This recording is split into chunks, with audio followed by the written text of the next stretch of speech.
gbogbo ìràwọ̀ pátá ẹ wá gbọ́ ohun tó fẹ́ ṣẹlẹ̀ lọ́jọ́ tòní gangan tí ń ṣe ọjọ́ Sunday September 14 ọdún 2025 tá wà nú ẹ̀ yìí. Mo kí Ọlọ́run ọba, mo ṣèbò Olódùmarè, ìbà akọ́dá ayé, ìbà ṣẹ̀dá ọ̀run, mo ṣèbò Ọ̀rúnmìlà atórí ẹni tí ò sunwọ̀n ṣe, ẹlẹ́rìí ìpín tòun tàyàn mọ́, ojúbọ ọkùnrin, ojúbọ obìnrin. Mo kí gbogbo ojú tó ń wò mí níbikíbi tí ẹ ti ń gbọ́ mi káàkiri àgbáńlá ayé. Ẹ̀yin tẹ̀ ń wò mí pátá, ẹ bá ń share fídíò yìí kó jẹ́ ìwúlò àti àǹfààní fún ọ̀pọ̀ ènìyàn.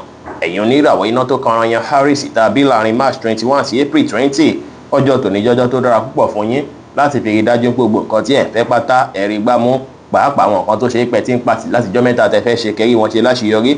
Ọjọ́ tòní gbogbo fókọ̀sì yín máa wà lórí bí ẹ ṣe máa ronú nípa bí iṣẹ́ yín ṣe fẹ́ ní ìdàgbàsókè. Àkókò ìdára púpọ̀ kẹ́ lu àkókò àti ìgbà pẹ̀lú àwọn ọ̀rẹ́ àbáwọn tó ṣe é pé wọ́n fẹ́ dáadáa fún yín. Rí dájú pé ẹ ní ìrètí, kí ẹ ní ìgboyà, bẹ́ẹ̀ sì ni kí ẹ ní ìgbàgbọ́ nínú ara yín. Lẹ́ni kẹ́ tẹpá mọ́ṣẹ́, kẹwàá determine kẹ́sì rí dájú pé ṣe nǹkan yín létòlétò lè ní máa fi tayọ. Aago 11 láàárọ̀ sí aago 12 ní ọ̀sán jẹ́ àkókò èyí tó dára jù fún yín tí ń ṣe lucky hour fún yín lẹ́ni tí kọ́lọ̀ pink sì jẹ́ kọ́lọ̀ èyí tó dára jù fún yín láti wọ̀ láṣọ ní ọjọ́ tòní. Ẹ̀yin oníràwọ̀ erùpẹ̀ alámọ̀ Taurus tàbí láàrin April 21 sí May 20, ó ṣeéṣe káwọn challenges kọ̀ọ̀kan wáyé fún yín lọ́jọ́ tòní o. Ẹ confront ẹ̀ kẹ́ dúró ṣinṣin lórí ẹsẹ̀ yín láti rí dájú pé borí rẹ̀. Lẹ́ni ó ṣeéṣe kẹ́ gbọ́ àwọn ìròyìn kan tó ṣe yí pé kò fi bẹ́ẹ̀ dára púpọ̀ láti fetí gbọ́, ṣùgbọ́n kẹ́ rí dájú pé mọ́kàn ara yín balẹ̀. Ẹ wòye sọ́rọ̀ ìgbésí ayé yín dáadáa, ẹ lo àkókò àti ìgbà lẹ́yìn nìkan gbogbo ẹ máa wọ̀nyí lọ́wọ́ lọ́jọ́ tòní. Tẹ́ bá wà lẹ́yìn nìkan ẹ má padà rí nǹkan tá fún yín lókun àti ìgboyà púpọ̀ tá mú yín tún máa tẹ̀síwájú nínú ayé. Lẹ́ni kò dára kẹ́ sọ̀rọ̀ òdì àbí ọ̀rọ̀ àìtọ́sí èèyàn. Ẹ rí dájú pé gbà láfíà láàyè, bẹ́ẹ̀ sì ni kò dára kẹ́ jẹ́ kí mọ̀lára yín lágbára jù yín lọ lénìí o. Blue jẹ́ kọ́lọ̀ tó dára jù fún yín láti wọ̀ láṣọ lónìí. Aago 12 ní ọ̀sán sí aago 3 ní ọ̀sán jẹ́ àkókò èyí tó dára jù fún yín tí ń ṣe lucky hour fún yín lénìí. Ẹ̀yin oníràwọ̀ afẹ́fẹ́ aláwàdà Gemini tàbí láàrin May 21 sí June 21 lénìí ẹ máa rí ìdùnnú, ẹ máa ráyọ̀, ẹ máa ráṣeyọrí ṣe. Bẹ́ẹ̀ sì lọ́jọ́ tòní dára púpọ̀ fún yín láti fi ronú nípa àwọn ìdí àtẹ̀tí ń fẹ́ gbé ṣe, àwọn nǹkan tó ti wà lọ́pọlọ yín tẹ̀tí ń wò pọ́jọ́ ò lẹ fẹ́ bẹ̀rẹ̀. Ẹ lè bẹ̀rẹ̀ lọ́jọ́ tòní, ẹ lè fọjọ́ tòní bẹ̀rẹ̀ nǹkan tuntun. Gbogbo nǹkan tẹ́ bá bẹ̀rẹ̀ lénìí lẹ máa padà ṣàṣeyọrí ní ìdí ẹ̀ tàbí rere. Lọ́jọ́ tòní ní yín máa dùn, ayọ̀ yín máa kún, agbára káká sì máa wà fún yín láti túbọ̀ tún máa ṣe dáadáa fún àǹfààní ọjọ́ iwájú. Lẹ́ni kẹ́ rí dájú pé ẹ ní ìrẹ̀lẹ̀, kẹ́ rí dájú pé ẹ gbájúmọ́ àwọn nǹkan tó ṣe kókó fún yín láti ṣe lọ́jọ́ tòní, kẹ́ ṣe wọ́n láṣeyọrí. Bẹ́ẹ̀ sì ni lẹ́ni kẹ́ tẹpá mọ́ṣẹ́, kẹ́ ṣe nǹkan yín létò ètò, kẹ́ sì fọgbọ́n àtòyé tọ́lọ́run fún yín ṣe ohunkóhun pẹ̀lú.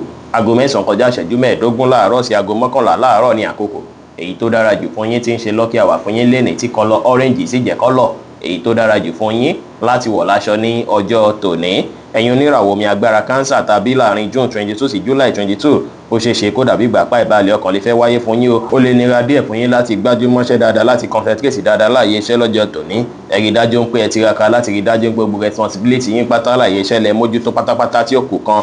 Tẹ́ bá rí nǹkan tó jọmọ́ bóyá fàǹfà láàrin ẹ̀yin àti ènìyàn, ẹ rí dájú pé ẹ fọpọlọ pípé àti ọgbọ́n orí tọ́lọ́run fún yín kẹ́ fi mójútó gbogbo ẹ̀ pátápátá. Ẹ máa padà ṣàṣeyọrí, ẹ má wà dá sọ́rọ̀ tí wọ́n wà pé yín tí àbí èyí tí ó kàn yín rárá. Ẹ ní ìrẹ̀lẹ̀, kẹ́ ṣe dáadáa sáwọn èèyàn, kẹ́ sì wá àkókò láti fi ṣe prayer dáadáa lénìí. Wáìnì jẹ́ kọ́lọ̀ tó dára jù fún yín láti wọ̀ láṣọ lónìí. Aago 10 láàárọ̀ sí aago 11 láàárọ̀ jẹ́ àkókò èyí tó dára jù fún yín tí ń ṣe lucky hour fún yín lénìí.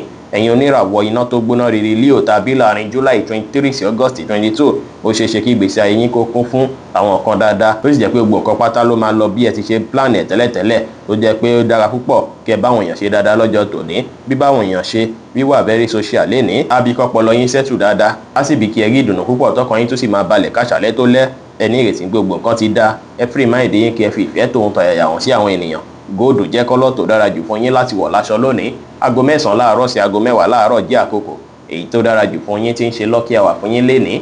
Ẹ̀yin oníràwọ̀ erùpẹ̀ funfun Virgo tàbí láàrin August 23 sí September 23, ó ṣeéṣe ká ìbàlẹ̀ ọkàn fẹ́ wà fún yín tàbí kẹ́ má lè mú sùúrù lò dáadáa. Ẹ gbìyànjú láti má kánjú pinnu àbí yára gbégbésẹ́ kígbésẹ̀, pàápàá kẹ́ jìnnà sí gbogbo ń pé à ń sọ̀rọ̀ òdì àbí ọ̀rọ̀ àìtọ́ táwọn èèyàn tó rọ̀gbà yín kákẹ́ kíyèsára. Ó ṣeéṣe kí èèyàn kan fẹ́ tẹ̀sí yín lọ́jọ́ tòní, kó fẹ́ cross boundary yín, kó fẹ́ tàti àgẹ̀rẹ̀ dọ́dọ̀ yín lọ́jọ́ tòní. Èyí sì máa fẹ́ jẹ́ kí ẹ bínú tàbí kára kan yín gidi. Ẹ rí dájú pé ẹ wọ̀nà tẹ́lẹ̀ gbégbà pẹ̀lú ọpọlọ pípé, pẹ̀lú ọ̀rọ̀ ẹnu láti rí dájú pé ẹ sọ fún wọn pé kí wọ́n dáwọ́ ẹ̀ dúró. Ẹ má wulẹ̀ fi ọwọ́ agbára àbí ọwọ́ ìjà, ẹ má fi gbé rárá. Ẹ rí dájú pé ẹ finú tọ̀yàn rárá lénìí, ẹ gbára léèyàn rárá lénìí. Ẹ rí dájú pé ẹ ṣe nǹkan yín létò ètò, ẹ fọpọlọ pípé àtọgbọ́n àtòyé tọ́lọ́run fún yín kẹ́ fi ṣe ohunkóhun, kẹ́ sì jìnnà sí ìbínú àbíjù lénìí.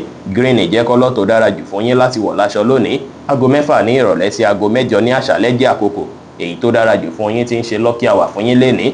ẹ̀yin oníràwọ̀ afẹ́fẹ́ márìmífín Libra tàbí láàrin September 24 sí October 23 ó dára púpọ̀ kẹ́ lọ́jọ́ tòní láti fi wá ìdàgbàsókè láàrin ẹ̀yin àti olólùfẹ́ yín àti láàrin ẹ̀yin àtàwọn tó súnmọ́ yín, ṣùgbọ́n ọjọ́ tòní ò dára rárá láti fi pilẹ̀ ìfẹ́ tuntun àbí láti fi bẹ̀rẹ̀ ìrìn àjò ìfẹ́ tuntun rárá o. Ó ṣeé ṣe lọ́jọ́ tòní kí ẹ ní ọ̀rẹ́ kan tó ṣe é pé ó máa gáìdì yín táwọn yín lọ́wọ́ fún gbèsè ayé yín, tàbí kẹ̀kẹ́ pàdé ènìyàn tó ṣe é pé wọ́n máa tọ́ yín sọ́nà, tàbí kó ṣe é pé ní tẹ́tí ní tẹ́lẹ̀ tó ṣe é pé guidance tó bá fún yín lọ́jọ́ tòní á ràn yín lọ́wọ́. Ẹ rí dájú pé ẹ dúpẹ́ lọ́wọ́ wọn fún àwọn àmọ̀ràn tó bá fún yín lọ́jọ́ tòní, látàrí pé àwọn àmọ̀ràn yẹn lè bí ipò padà nú gbèsè ayé yín lọ́jọ́ tòní. Kẹ́ rí dájú pé ẹ control emotion yín, ẹ rí dájú pé ẹ gbé ìgbésẹ̀ látàrí bí ẹ ṣe ń fìlì rárá. Ọpọlọ pípé báyìí ní kẹ́ lò ṣáájú kẹ́ tó gbé ìgbésẹ̀ kí ìgbésẹ̀. Ẹ múra dáadáa léni kí ẹ dùn rí lójú, ẹ ṣe dáadáa sáwọn èèyàn léni kí ẹ gbàláfíà láàyè, ẹ bá àwọn èèyàn ṣe pẹ̀lú ìfẹ́ kí ẹ sì má ṣe jẹ́ kí ìmọ̀lára yín kó lágbára jù yín lọ léni rárá o. Aago 2 ní ọ̀sán sí aago 3 ní ọ̀sán jẹ́ àkókò èyí tó dára jù fún yín tí ń ṣe lucky hour fún yín léni tí kọ́lọ̀ green sì jẹ́ kọ́lọ̀ èyí tó dára jù fún yín láti wọ̀ láṣọ ní ọjọ́ tòní. Ẹ̀yin oníràwọ̀ omi tútù Scorpio tàbí láàrin October 24 sí November 22 ó ṣeé ṣe kó dàbí ìgbà pé ẹ̀ tí ẹ̀ láì dí àkọ́kọ́ lórí lọ́jọ́ tòní rárá. Bó ṣe ṣe kó dàbí ìgbà pé ó ti rẹ̀ yín tẹ́ pátápátá látàrí àwọn bíi stress àbí argument tó ti wáyé láti ọjọ́ mẹ́ta láàrin ẹ̀yin àti àwọn èèyàn tàbí láàyè iṣẹ́ tó ṣe pé lọ́jọ́ tòní tẹ́ bá fẹ́ wà ní ìrọ̀rùn àti àlàáfíà àti ìfọ̀kànbalẹ̀. Ẹ rí dájú pé jìnnà sí gbogbo nǹkan tó jọmọ́ negativity pátápátá. Ẹ rí dájú pé ẹ̀ ń tiraka láti múnú ara yín dùn. Ẹ wá ìdùnnú nínú gbogbo nǹkan tó jọmọ́ nǹkan dáadáa tó wà lórí ayé yín, ìbá jẹ́ nǹkan dáadáa kékeré, ẹ kọjú síbẹ̀ kẹ́ wá ìdùnnú níbẹ̀. Ẹ create ìfọ̀kànbalẹ̀ fúnra yín lénìí, kẹ́ máa wulẹ̀ over stress ara yín rárá. Ẹ ní ìrẹ̀lẹ̀, ẹ rí dájú pé ẹ fọ̀wọ̀ fáwọn tọ́rọ̀ bá tọ́ sí, kẹ́ sì ṣàwọn kan tá mú kí inú yín dùn káyọ̀ yín kún pẹ̀lú. Orange jẹ́ kọ́lọ̀ tó dára jù fún yín láti wọ̀ láṣọ lónìí. Aago 3 ní ọ̀sán sí aago 4 ní ọ̀sán jẹ́ àkókò èyí tó dára jù fún yín tí ń ṣe lucky hour fún yín lọ́jọ́ tòní. Ẹ̀yin oníràwọ̀ inú àtùpà Sagittarius tàbí láàrin November 23 sí December 22 lọ́jọ́ tòní ó ṣeé ṣe kí ẹ bára yín nípò tó ṣe pé ẹ máa fẹ́ máa wòye sí ọ̀nà wo ni kí n tọ̀, ibo ni kí n gbọ́rọ̀ mi gbà, ṣé lè ní kí n ṣe àbílẹ̀ ìkọ́ ni kí n ṣe, ó lè wà challenging bákan, ó lè jẹ́ kẹ́ wà confuse bákan, ṣùgbọ́n tẹ́ bá rí pé bóyá nǹkan yín nira, bóyá ó nira fún yín láti mójútó àwọn problem kọ̀ọ̀kan, ẹ rí dájú pé ẹ kàn sí ẹni tó ṣe pé finú tán bí ọ̀rẹ́ àbí mọ̀lẹ́bí. Àwọn ọ̀ràn tó bá fún yín lọ́jọ́ tòní ó ṣeé ṣe kó ràn yín lọ́wọ́ láti borí àwọn challenges wọ̀nyí. Ẹ gbájúmọ́ṣẹ́, ẹ gbàmọ̀ràn kí ẹ sì wá àkókò láti ṣe prayer pẹ̀lú. Aago 11 láàárọ̀ sí aago 12 kọjá 30 ìṣẹ́jú ní ọ̀sán jẹ́ àkókò èyí tó dára jù fún yín tí ń ṣe lucky hour fún yín léni tí kọ́lọ̀ red sì jẹ́ kọ́lọ̀ èyí tó dára jù fún yín láti wọ̀ láṣọ ní ọjọ́ tòní. Ẹ̀yin oníràwọ̀ èròpè eléruku Capricorn tàbí láàrin December 23 sí January 19 àyíká yín máa gbalẹ̀ fún ìdùnnú àti ayọ̀. Ṣùgbọ́n àyè iṣẹ́ fẹ́yìn tẹ́ bá lọ bí iṣẹ́ lọ́jọ́ tòní ó ṣeé ṣe kó rí bákan kí iṣẹ́ fẹ́ gbomi díẹ̀, ṣùgbọ́n gbogbo nǹkan tẹ́ bá ṣe láàyè iṣẹ́ lè ní pátá lè máa padà rí reward lé lórí, ló máa padà já sí àṣeyọrí fún yín tó sì ṣeé ṣe kó bí ìyípo padà tún fún ẹ̀yin tẹ́ lọ síbi iṣẹ́ dáadáa lọ́jọ́ tòní. Àwọn tó jẹ́ mọ̀lẹ́bí tàbí ọ̀rẹ́ wọ́n máa ṣèrànwọ́ fún yín, wọ́n á gbárùkù sí yín dáadáa lénìí tó sì jẹ́ pé ó dára púpọ̀ kẹ́ṣò títọ́ kẹ́ṣò dodo láwùjọ àwọn èèyàn, kẹ́tẹ̀pá mọ́ṣẹ́ lénìí, kẹ́ṣe dáadáa sáwọn èèyàn pẹ̀lú. Black wá jẹ́ kọ́lọ̀ tó dára jù fún yín láti wọ̀ láṣọ lónìí. Aago 5 kọjá ìṣẹ́jú 15 ní ìrọ̀lẹ́ sí aago 6 ní ìrọ̀lẹ́ wá jẹ́ àkókò èyí tó dára jù fún yín tí ń ṣe lucky hour fún yín lénìí.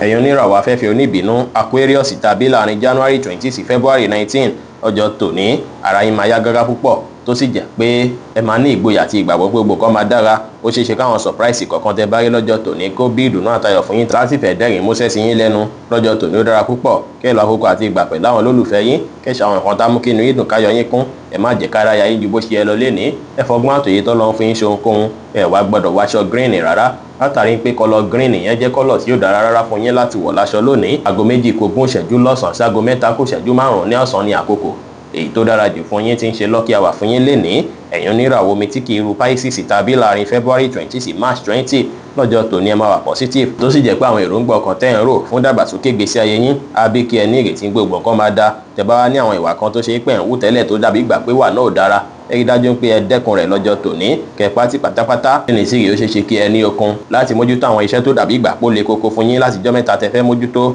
Tí nǹkan bá wà tẹ́ fẹ́ mójútó lọ́jọ́ tòní ẹ fi ìgboyà mójútó gbogbo ẹ̀ pátápátá o. Léni kẹ́ báwọn èèyàn sọ̀rọ̀ pẹ̀lú ìfẹ́, kẹ́ fi ìgboyà ṣe ohunkóhun kí ẹ sì wà focused. Deep blue jẹ́ kọ́lọ̀ tó dára jù fún yín láti wọ̀ láṣọ lónìí. Aago 3 ní ọ̀sán sí aago 5 ní ìrọ̀lẹ́ jẹ́ àkókò èyí tó dára jù fún yín tí ń ṣe lucky hour fún yín lénìí. Bí ó ṣe jẹ́ nìyẹn fún gbogbo irúfẹ́ ìràwọ̀ méjìlá tó wà pátá. Ẹ̀yin tẹ́ ń wò mí pátá ẹ má gbàgbé pé Ọlọ́run bo Olódùmarè nìkan lọ́ba tó ní ìmọ̀ jùlọ. Ẹ̀yin tẹ́ fẹ́ ṣèwádìí onírúurú láǹfààní àti kàn sí wa ní WhatsApp 09033897161. Ire gbogbo ajẹ́ tiwa lónìí, lọ́sẹ̀ yìí, lóṣù yìí àti ní gbogbo ọjọ́ ayé wa láṣẹ Ìdùmarè. Ire o.